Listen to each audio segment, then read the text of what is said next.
boys and girls of every age. Wouldn't you like to see something strange? Come with us and you will see. This our town of Halloween. This is Halloween.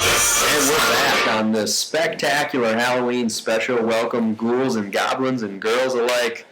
Real quick, we're going to spend a couple minutes on the Minnesota Timberwolves and Golden Gophers basketball teams. We're recording tonight. We witnessed a dramatic come-from-behind victory for the Timberwolves. They won on a last-second shot, puts their record at 1-0. However, this is a flash in the pan, folks. They're still going to win less than 20 games this season. I would bet your house on it. Any opinions on how the Timberwolves are going to do this year? Kevin Love wins Rookie of the Year.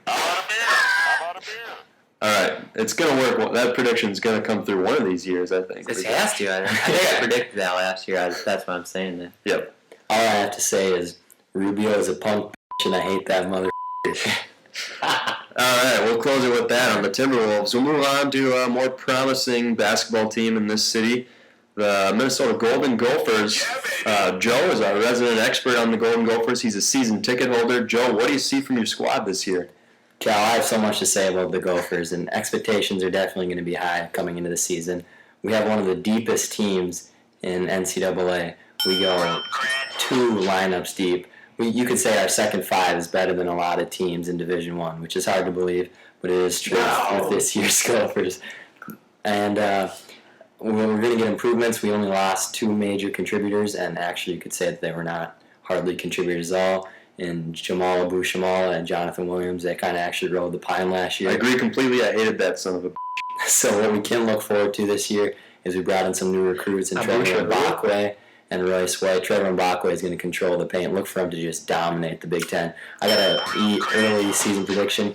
Leads the Big Ten in rebounds. Trevor Mbakwe, you heard it here first on the last result with C-Note and FelliFel. During the break, I'll get a hold of Brandon Teneby-Molesky and make sure Joe gets put in preposterous statement bracket with that prediction. We're gonna. If anything else on the Gophers, how about final? Where do they finish in the Big Ten, Joe?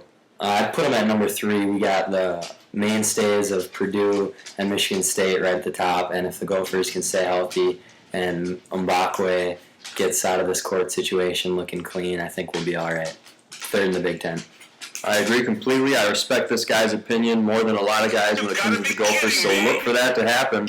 Don't go anywhere, folks. When we come back, the topic and the moment you've all been waiting for, we'll talk NFL. Yep, the heavy hitters, the Minnesota Vikings, etc., etc. We'll be right back after this. I'd just like to say that Tubby Smith is the best coach in the NCAA. Thank you. Yeah. Blue! Yes, sir. Do you trust that I do not want to see you die here tonight? Sir, yes, sir. Blue, you're my boy! Thank you, sir. All right, we're back. Some NFL news real quick.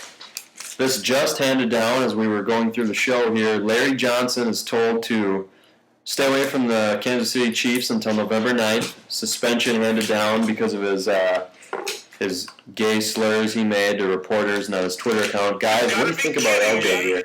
I think LJ is going to take that 6-year, $47.5 million guarantee that he got from the Chiefs and end his football career on a low note. Probably. That's quite the bold prediction there, Phil. You know, it really doesn't surprise me with LJ's antics. He goes off the loop and, he does these crazy things that are kind of off base pretty often on a regular basis.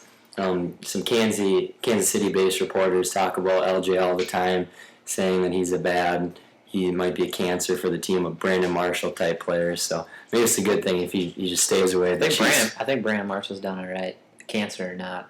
Yeah, dude's fantastic. You can't disregard that guy's skill. I mean, he's pretty talented, but LJ's a little washed up. Maybe he just needs to stay away for a while. It's the best decision. It's probably not the smartest to talk against your head coach. If you go against the big tuna, you're always going to get shut down. That's what happened this time with LJ. That's true. All right, real quick, guys. One surprise, one thing that has surprised you the most from around the league thus far for me, it's the downfall of the Tennessee Titans have been in. I did not see this coming. This came out of left field. What do you guys see from this? I see Vince Young coming in, and I see them going maybe 6 wins the rest of the year. What's the thing that surprised you the most, though, from the NFL? So far this year? Yes. The Benson train, as Kula has coined it. There you go. Coming out of nowhere and just crushing everyone. I guess it was just the scheme that he was running in Chicago. Joey, how about you? I gotta say that Cedric Benson literally looks like one of the elite backs in the NFL, and I can't believe my eyes. I had him on my team for years, and I couldn't explain to you guys how much I hated him the last couple of years, but he's really turning around and good for him.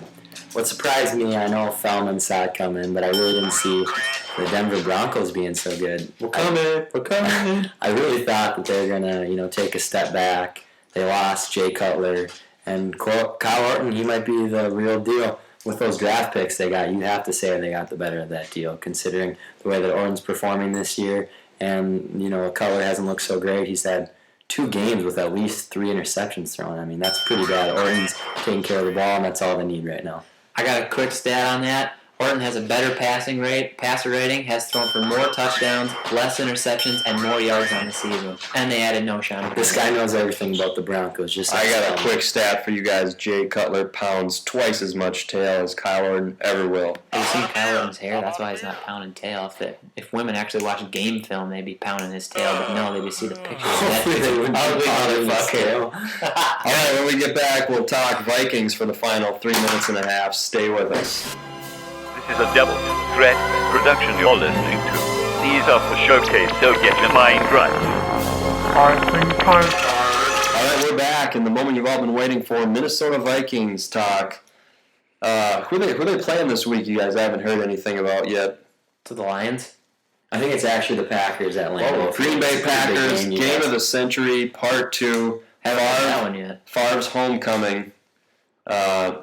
It looks like Chad Clifton is going to suit up and play, which means, are things going to be a little tougher for Jared Allen, or is that just another guy to abuse? He was dominant in the last game we had at the Dome against the Packers, and he probably won't be quite as good, but to be honest, is there anything that can stop Jared Allen? Won't be quite as good. Chad Clifton's, 39 and a half, 77 and a half? I don't know. He's older than He's still their starter. I mean, you got to count it as a downgrade no matter what, considering he's their starter. Man, he wouldn't be a starter on any of the other 31 NFL teams. He might be a starter in the UFL. Maybe.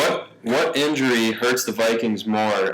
Bernard Berrien possibly missing time, or Antoine Winfield? Keep in mind, despite Sidney Rice's emergence, Bernard Berrien was the guy who constantly torched Al Harris with those Brett Favre pump fakes. He had 6 catches, 75 yards, and a touchdown in the Monday night game.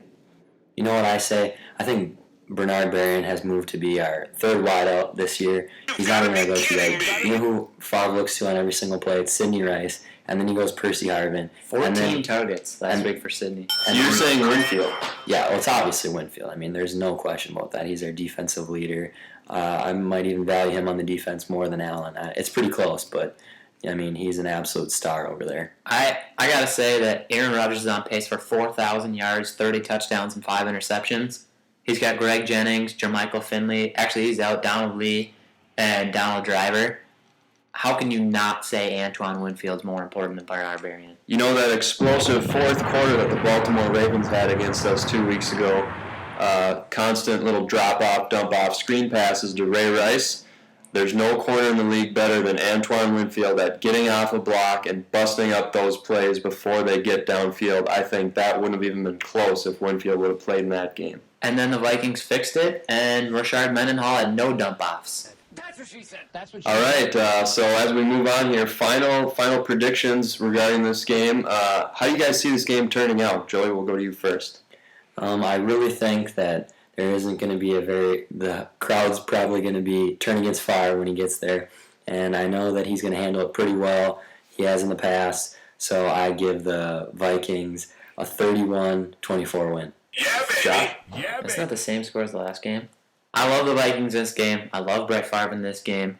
I think the Vikes go out for 35, and the Pack gets stuck at 17. Yeah, baby. I'm worried about this one, but I give the game to the Vikes as well. Yeah, baby. All right, thanks for sticking with us for this special Halloween episode. We hope you join us next time.